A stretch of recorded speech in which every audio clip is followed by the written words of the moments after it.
without without incident here. All right, I'd like to start by just providing an overview of the project team, which was, of course, led by the Capital Region Council of Governments and supported by a consultant group, including Raftelis, CDM Smith, and Rathyoung Pignatelli. Heidi, I think I will turn it to you for just a moment to talk about CROG's sort of situation within the community and values that influence this project. All right, sure. So the Capital Region Council of Governments is one of 9 councils of governments in Connecticut. We're comprised of the 38 cities and towns in the greater Hartford region. And so each chief elected official of those 38 towns serves as our board and guides our work. We are home to almost 1 million people. And at CROG, we help our municipalities to address a range of issues. And frequently in the past couple of years, we've been helping them with stormwater issues, both stormwater quality and quantity. And we had received a grant from the Connecticut Department of Energy and Environmental Protection in order to explore a regional utility. Fantastic. Thank you. All right. So as far as what we're going to cover tonight, we will talk a little bit about stormwater management in Central Connecticut. We will, of course, talk about this project broadly and the steps that the large group of stakeholders went through over the last year or so. We'll spend a little bit of time talking about stormwater utilities, which is, of course, critical to the project. It is a stormwater utility feasibility study. Regional utility considerations. We'll just touch on public outreach. That's been an important topic throughout the duration of the project, but there's a lot more folks can kind of dive in on if you're interested in our final report. And then we'll talk about kind of implementation and next steps.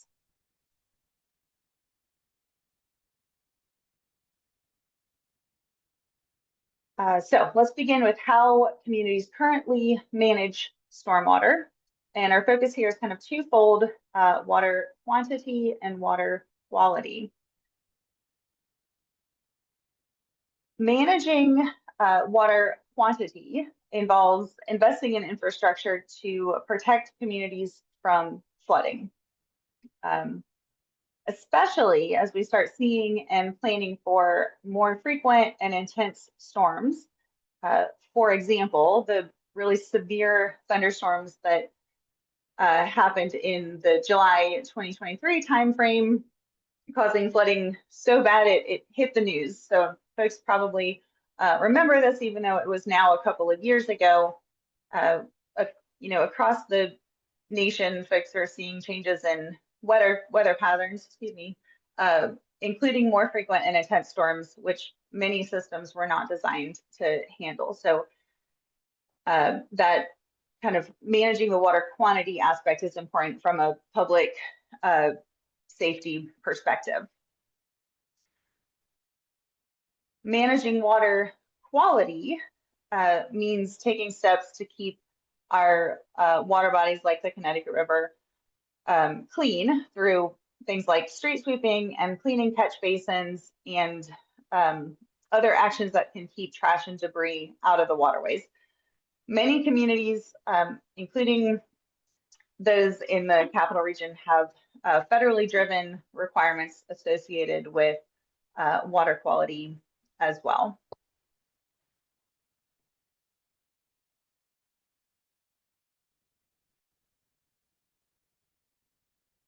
Currently, most communities in the Capital Region pay for these services, the set of activities that promote water quality improvements and manage stormwater quantity, pay for those services through their general fund, which is funded primarily through property taxes.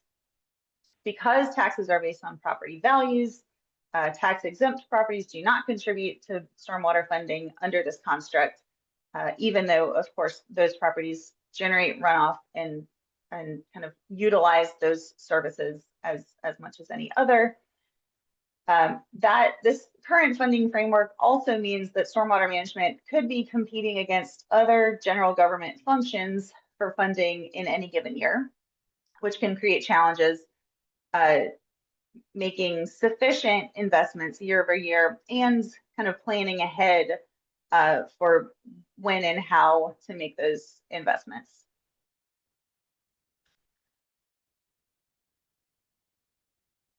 So given this, the CROG communities are exploring another approach, a stormwater utility, to sustainably support their stormwater programs. So let me tell you about the project, which explores stormwater utility formation. First, with a sort of a high-level overview. So again, this project was supported by a grant through the through Connecticut DEEP's Climate Resilience Fund, and it really was an exploratory effort to determine if transitioning from a tax-based funding to a fee funding approach was a viable solution for the region. It's important to note here that participation in the study did not and does not represent a commitment to implement a stormwater fee or adopt the recommendations. Participation was for sharing information and perspectives to influence the feasibility assessment. The study did begin back in March of 2025, and it concludes with this presentation formally. There's more to come, which we'll talk about at the end. There was a report produced, finalized a month or so ago, which is available on CROG's website, which you can access through this QR code, or you can simply search for it. That goes into kind of all of the details of the analysis and the discussions. And like I mentioned, it includes a lot more information on the outreach element. So if you're interested, I encourage you to go look at that as well.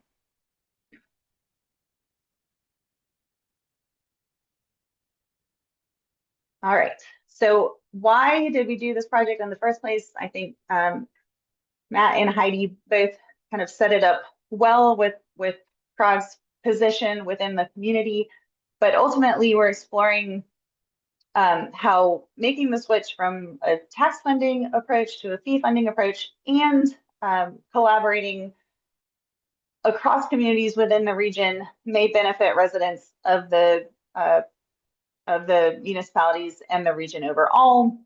And we're also acknowledging that things are changing, right? Weather is changing, regulations are changing, and business as usual may not be the best option going forward. So we wanted to do some kind of proactive thinking as part of this exercise as well. This slide provides a high-level overview of the steps we took over the course of this project. Ultimately, we studied a set of 4 communities, but we had participation from many others, and I'll show you that group in just a moment.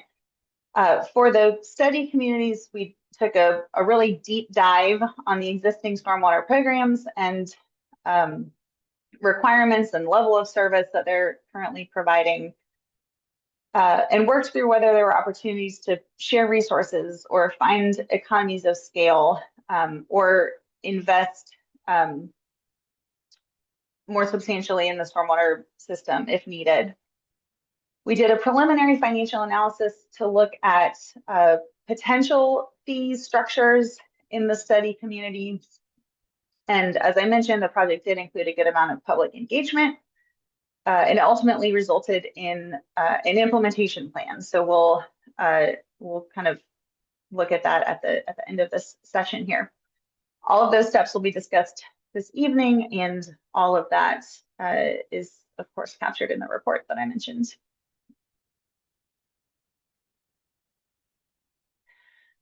This project was not done by CROG and consultants alone. We had an active project advisory committee with representatives from various municipalities, including those you see here, as well as some regional partners to guide the process and provide invaluable input and perspectives along the way. So thank you so much to the participants and the project advisory committee members. I mentioned that a group of 4 communities were the focus of the analysis, and those were Bloomfield, Hartford, Rocky Hill, and West Hartford. So an additional thank you to those 4 for the extra time and energy they put into supporting this study.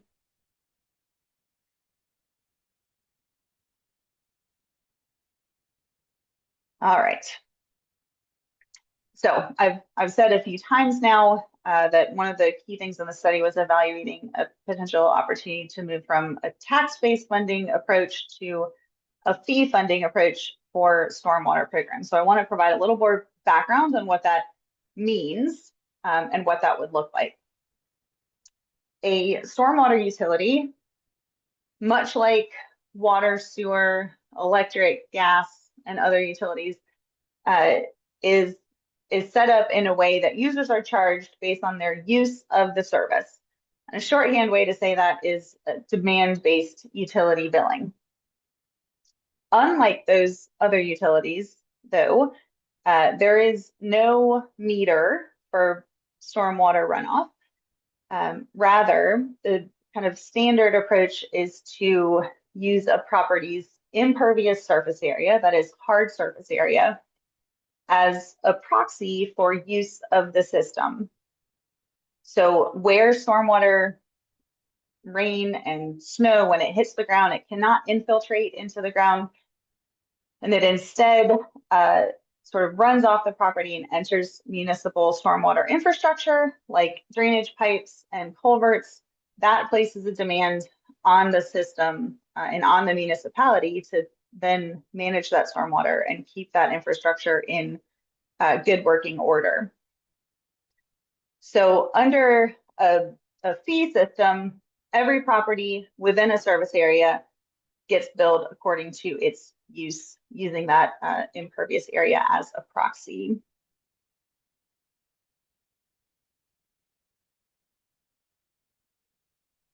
There are some clear advantages to using this utility approach for funding stormwater. First and foremost, it creates a consistent funding stream dedicated to stormwater management. So it can solve some of those funding fluctuations and competition issues that I noted a few minutes ago. It's also reliable and steady, so communities can predict and plan over a longer time horizon to more efficiently and effectively kind of manage their infrastructure and programs. And last but not least, certainly not least, it provides an improved degree of equity as compared to tax funding. So demand placed on the stormwater system for both water quality and quantity is highly related to the amount of impervious surface causing that stormwater runoff. It is not highly correlated to tax value. So moving to a fee funding system improves that nexus between what's being paid and what's being used, and it improves equity.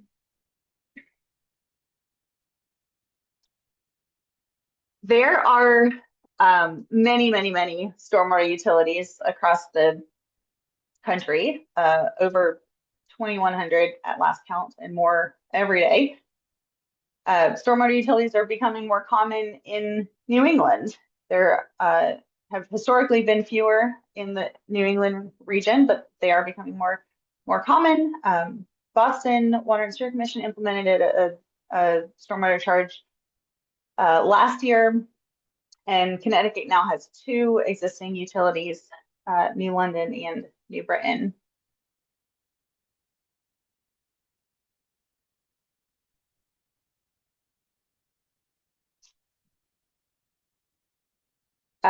as sort of another example to drive the equity point home, I will just offer this consideration of kind of a small home that has a relatively low impervious area footprint. So the house is not too big.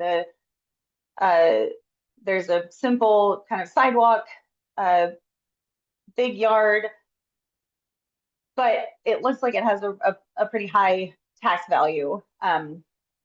So moving to a fee funding approach would sort of correct for what otherwise might be sort of over funding the stormwater system from this sample property. And in case the concept of kind of impervious area is still a little bit conceptual, for lack of a better term, at this point, I do want to show examples of sort of how we kind of capture and measure impervious area on a property by property basis using GIS, Geographic Information System software. These are actual properties within the study area, and you can kind of see that the outline of every impervious surface, every sidewalk, every building, every parking lot is captured in purple, and so we can really tell exactly what the impact is of each of those properties.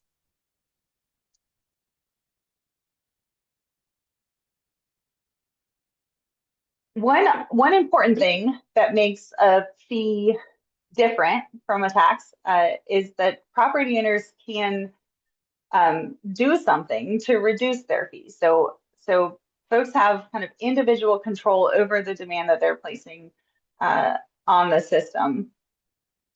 Installing stormwater control measures can reduce property runoff and, again, reduce the demand it places on a town's stormwater system. And under most utility fee constructs, that can earn a discount on the fee. So that can lower a customer's individual fee. In contrast, under a tax funding approach, there's very little room to reduce the property's tax value or tax bill.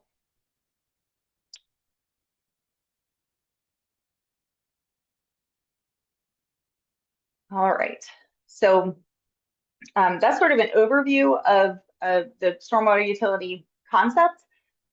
Now I want to turn our attention to regional utility considerations, which was sort of the parallel piece of the evaluation here.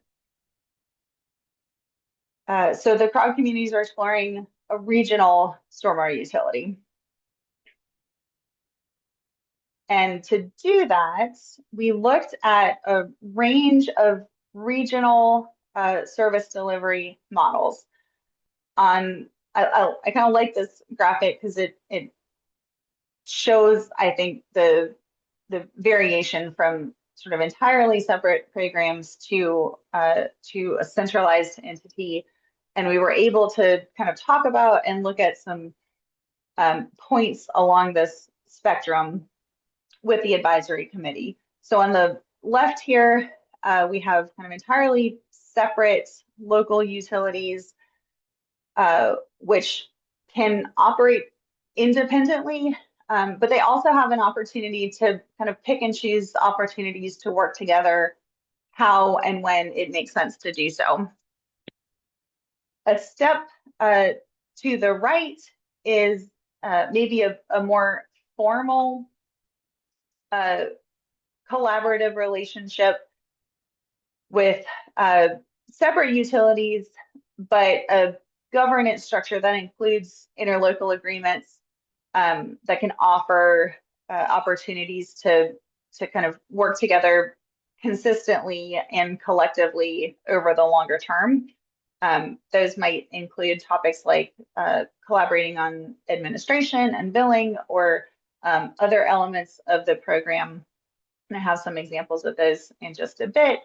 But this construct does retain kind of separate local control over stormwater management and enforcement.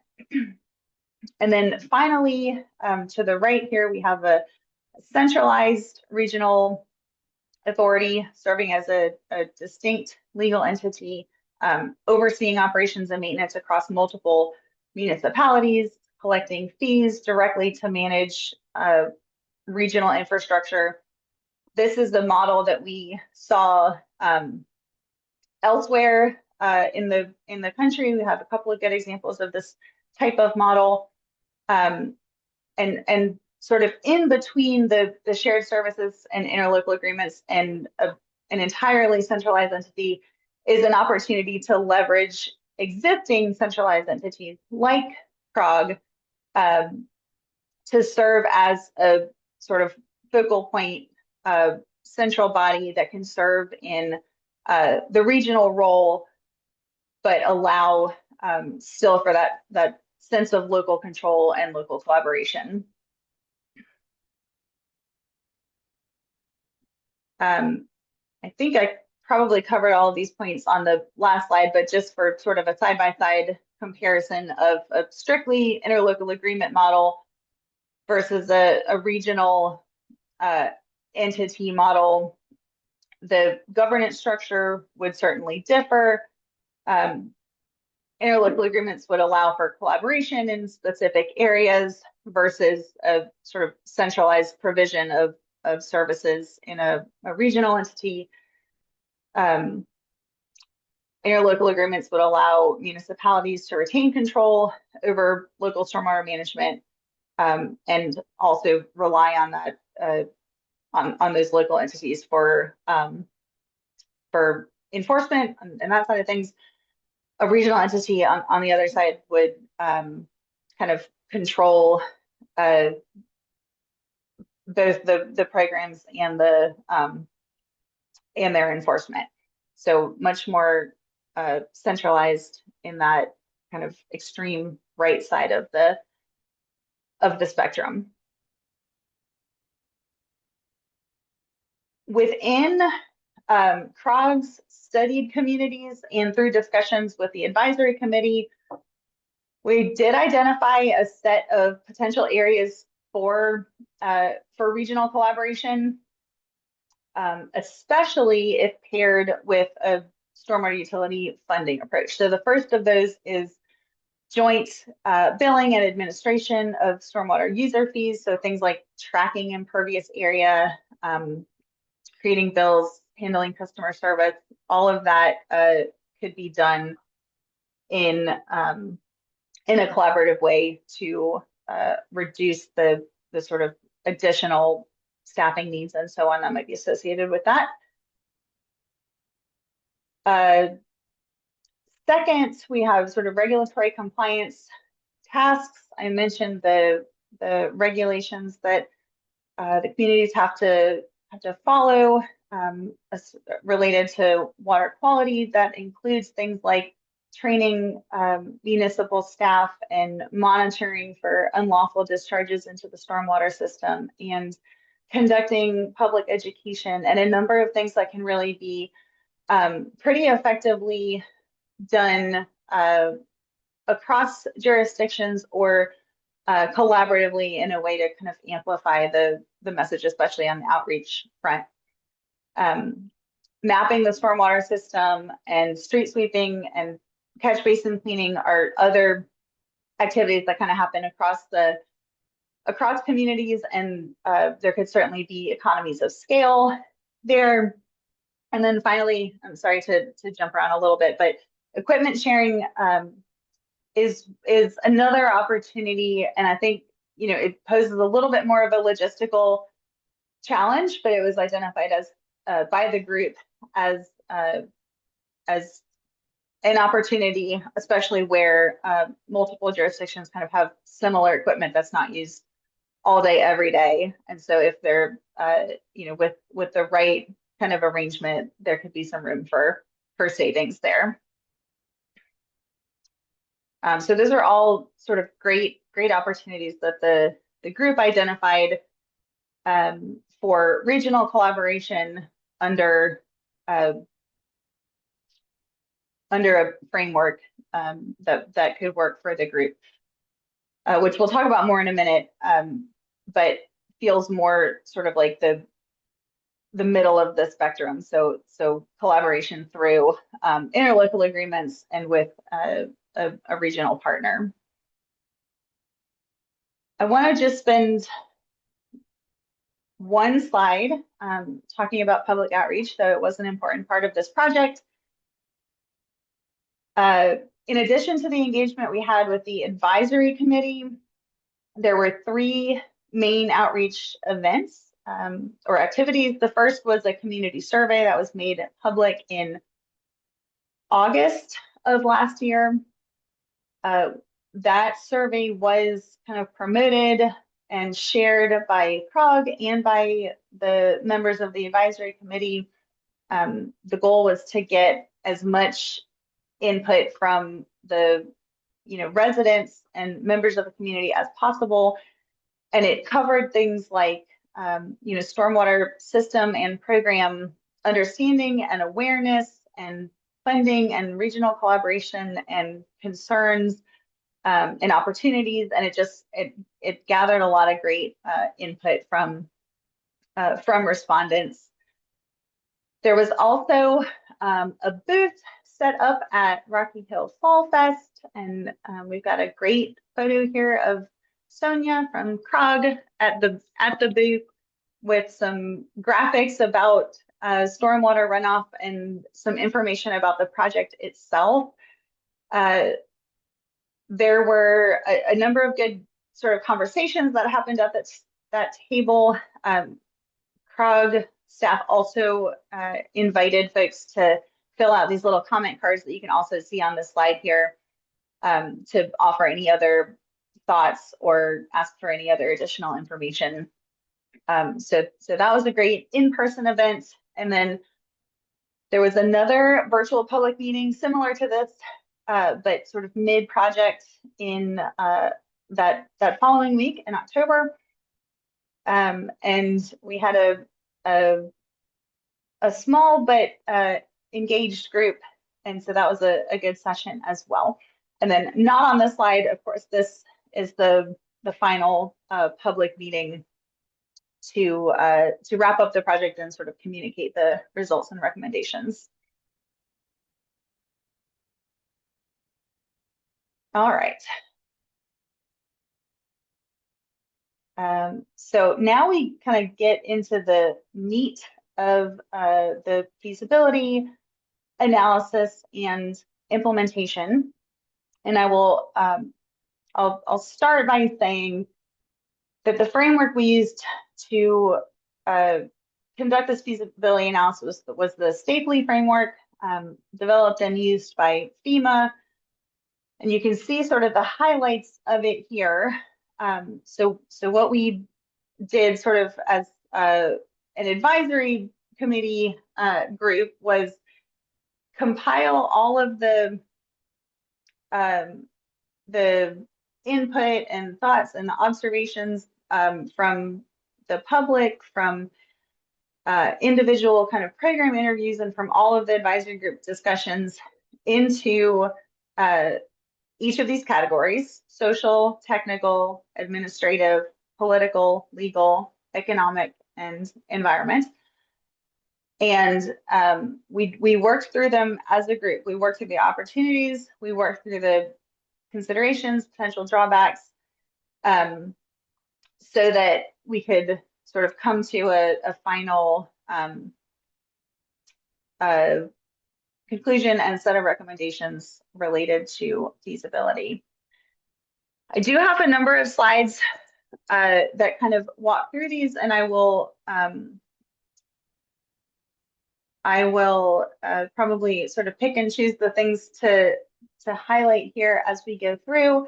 But one more plug for the report available on the website, which goes into all of the detail in these areas on these points and others that fell into each topic. So on the social perspective, people focused. We did have a good number of survey respondents who were generally in favor of regional collaboration and were not opposed to fee funding the stormwater program.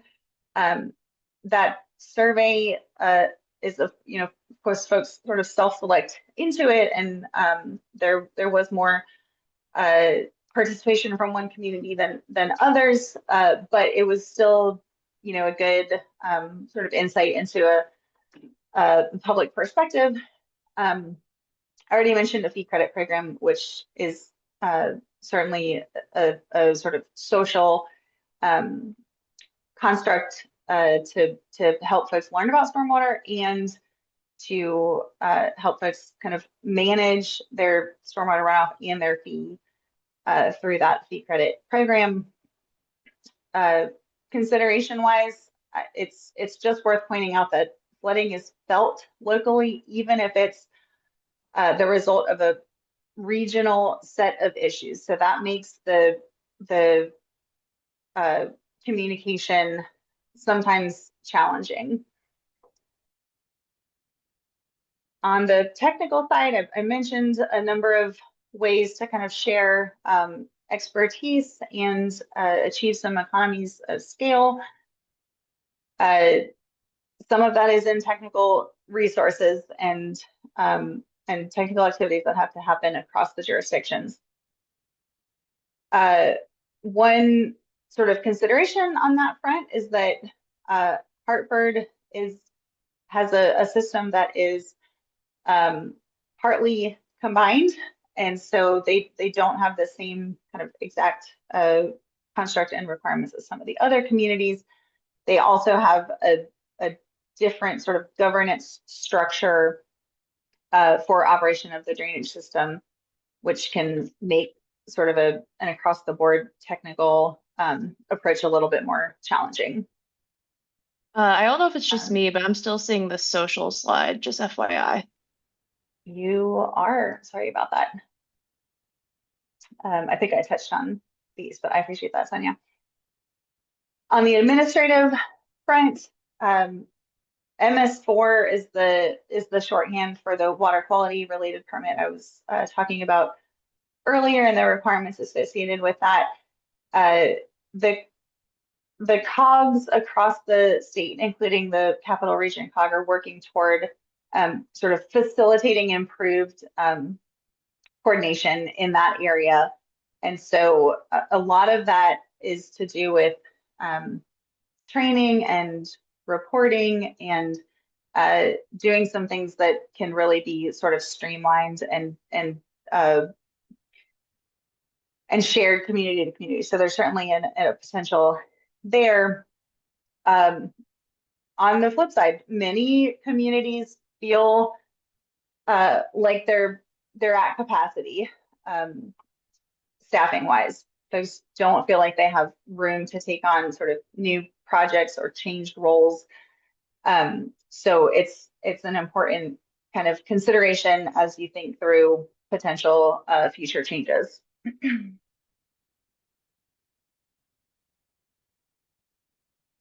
Politically, there is support from the state level for regional solutions. It makes sense in a lot of ways, and it's great that there's support for it.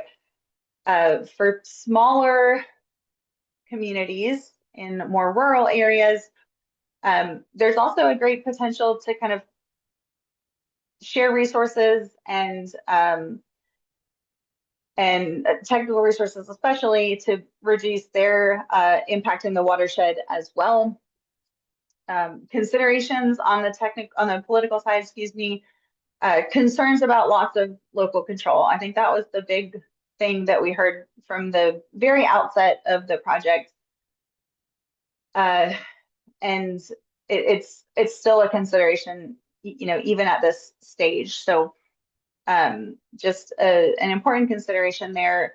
I've mentioned Hartford's system and the sort of governance structure there. I think related to that first bullet about loss of local control, there's also a perceived lack of local champions. I don't think it's a real lack of local champions. I think we're just a little bit early on in the process here. And that kind of is an important thing that feeds into some of our next steps that we'll get to in just a moment. On the legal side, I mentioned there are a couple of existing stormwater utilities, and they can and have been legally established within the state. There's an avenue to set up interlocal agreements. On the sort of consideration side, there's some relatively new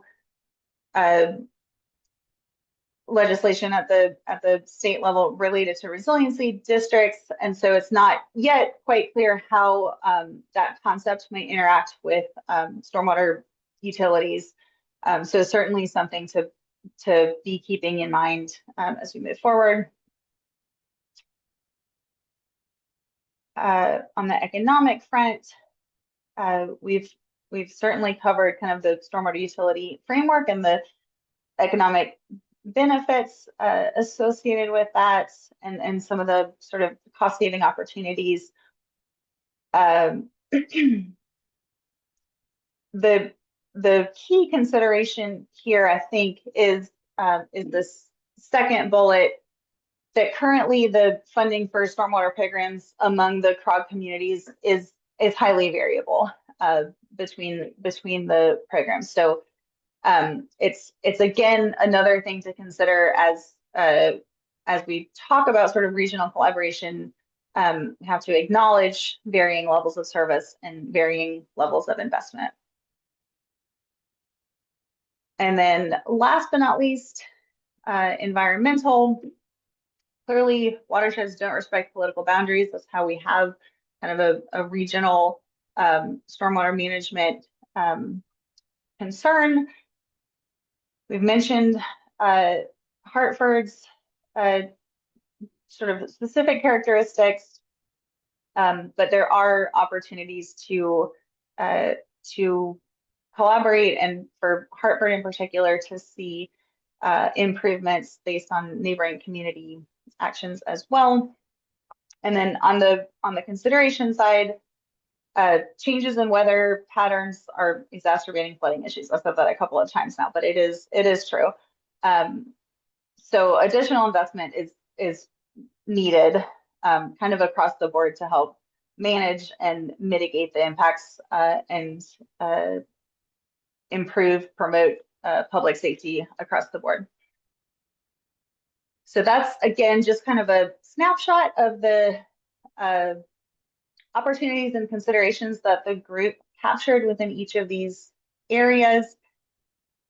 I'm going to move on to the kind of consultant group conclusions and recommendations, and then I will turn it back over to you, Heidi, to talk about sort of CROG's next steps and what you're taking out of this study. As soon as I can click the slide, there we go. All right, so all of that kind of in a blender, we have concluded that both individual stormwater utilities and regional collaboration are viable strategies for improving stormwater management in the region. A regional utility is technically and legally feasible, though implementation will require strong political support. And I think that we have yet to move into the stage of sort of working toward garnering that political support and local champions as well. In the very near term, it feels like the most sort of approachable next steps are sharing services between communities through interlocal agreements. And I mentioned this before, but CROG is positioned well as a leader in the region and with some of the sort of technical and administrative resources to provide a good deal of coordination and facilitate some of those shared activities that could achieve economies of scale.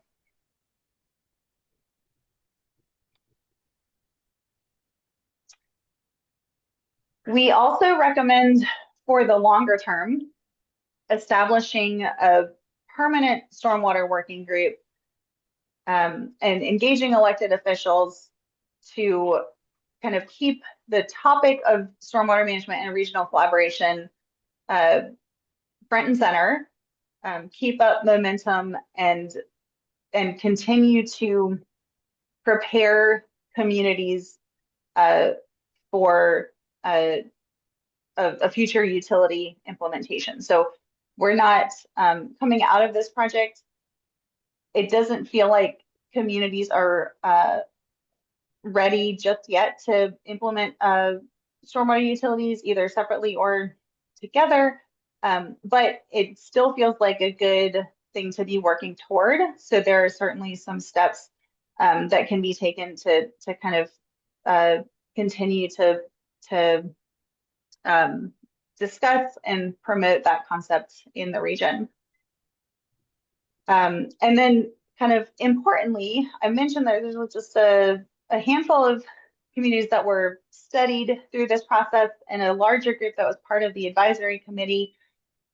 The work that was done here and kind of the set of steps that we've identified as near and longer term steps really can lay the groundwork for establishing a scalable regional framework. So as other communities reach out, express interest, have questions, want to learn more, there's a way to kind of get them engaged and involved and share that information and those resources in sort of a scalable way.